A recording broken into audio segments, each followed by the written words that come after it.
Hello YouTube, hello friends and family. Welcome back to another Ottoman Top review. I am ArmedCivy and we're going to try to make this one succinct.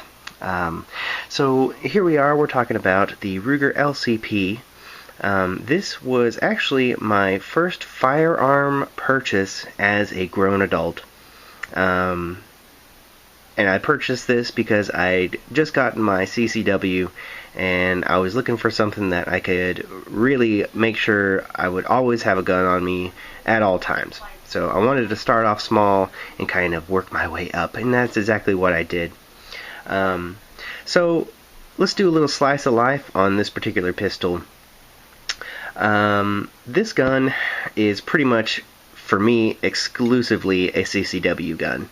I don't think you would really want to use this as a home defense weapon, and part of the reason is it is such a tiny gun, and the 380 cartridge is the bottom basement of centerfire defensive rounds that you would want to put to use.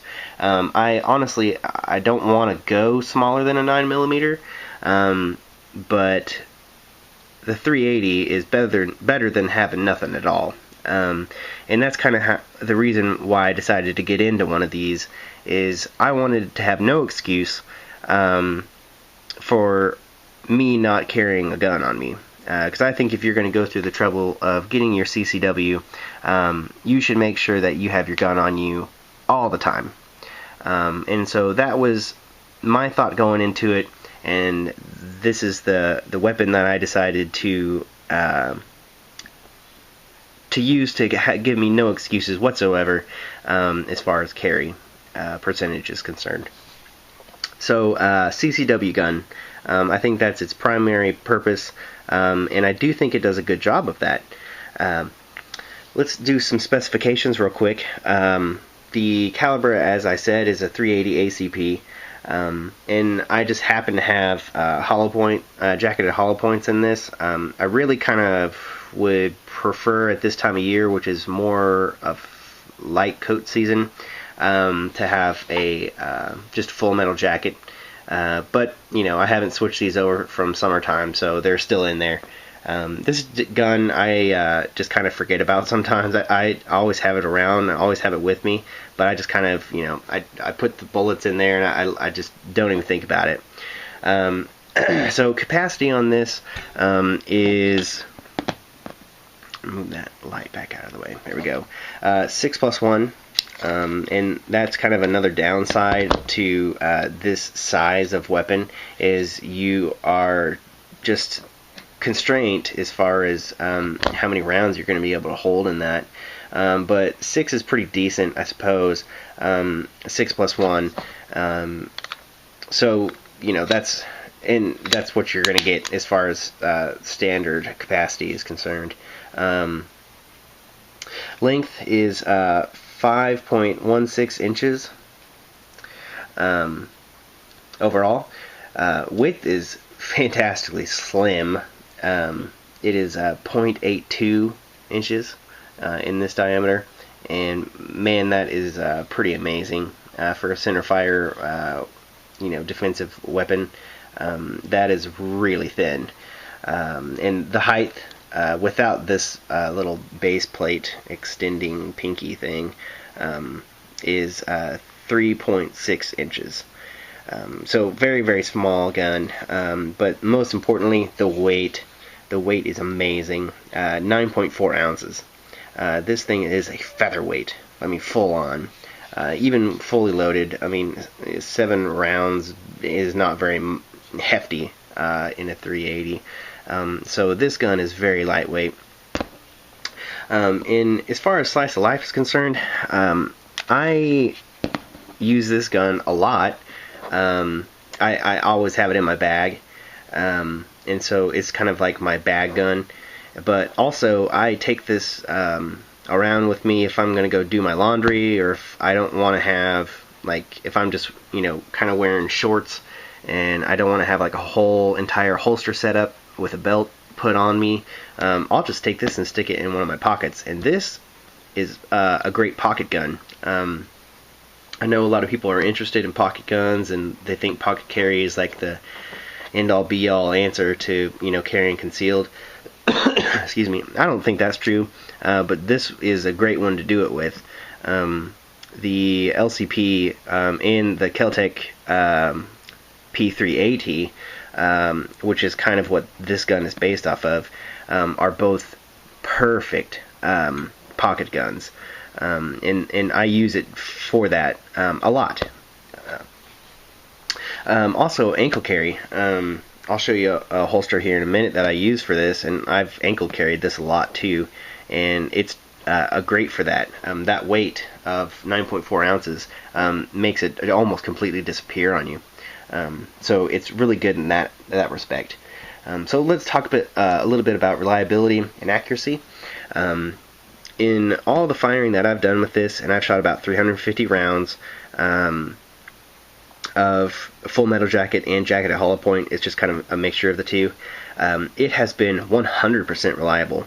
And I can't say that for any of my guns except for maybe my AK. But I mean mostly due to the fact that I shoot some really lame surplus ammo. But I've shot I can't remember the name of it, High Point or something like that, 380 ammo and just some surplus stuff, and then this jacketed hollow point, which I don't even know the name of it. I don't even know if I could tell you. What does that say? R and P. I don't know. It doesn't really matter. Just find yourself some ammo that you feel confident shooting for self-defense. If it's in the wintertime, I'd probably do full metal jacket. Summertime, I feel comfortable doing the hollow point. But obviously, I'm not really sticking to that religiously. So about 350 rounds I've shot through it, and it's been 100% reliable. And I've been really happy with its reliability. It's been great, and accuracy has actually really surprised me. The accuracy of this gun is pretty amazing for your 5 to 7 yard distances of defensive use. And one reason why it's so surprising, and this is kind of jumping ahead a little bit, but the sight picture on this is almost absent. I'm going to see if I can get like a good picture of it here for you. That's pretty much what your sight picture is going to look like. And it's pretty junky. It would be cool if they had a little bit something more there, but for the distances we're talking about, this thing will get the job done. I mean, completely. I have complete faith in it to shoot where I'm pointing it at. And I'll probably do like a little hero video for the LCP. I've got some ammo I want to shoot. So probably on my next range trip I'll do a video for the LCP here. And that way you can see some pictures of the accuracy and reliability of it too.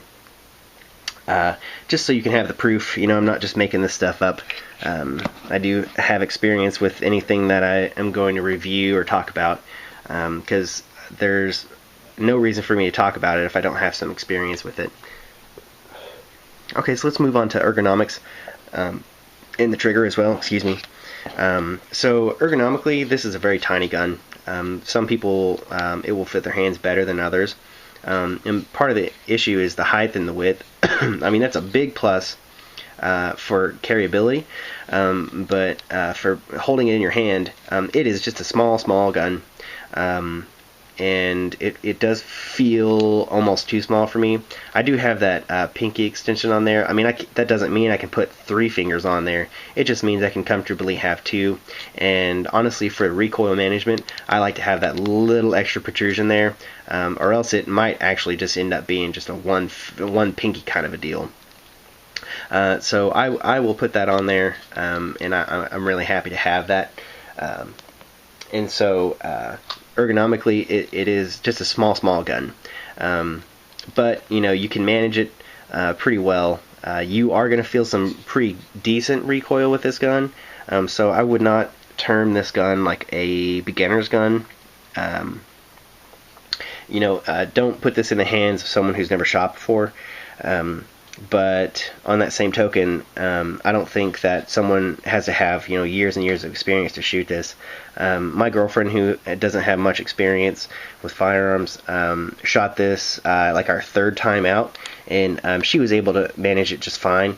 But you don't want to start somebody out on that. That's just cruel and unusual punishment. So it is manageable. I do like this trigger guard. It is very thin. So it doesn't like take up too much space, and so that helps a lot, because a lot of times I have found that trigger guards are just real thick, especially like a Glock is a good example, and right in here it just kind of like you don't have enough space. So even on this tiny little gun, I do feel like I get enough purchase on here to manage it.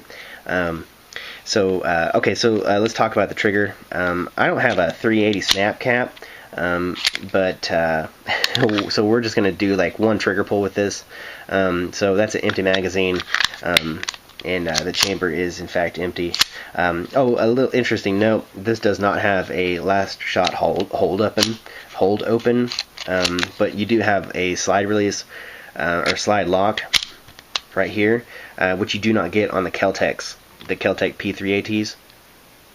And I would say that this Ruger LCP, just a quick little note, is probably of better quality and build than the Kel-Tec, but that doesn't mean I wouldn't like to have a Kel-Tec. I just happened to come across this one, and so I decided to jump on this one because I just like the feel of it. I like the look of it a little bit better than the Kel-Tec. We'll talk about that a little bit more later on. So let's go ahead and demonstrate the trigger. This is a double action only trigger, just like that PF9 I demonstrated in the last review. So it's long, pull, and I would recommend to go ahead and learn how to stage that trigger just like I demonstrated in that Kel-Tec video.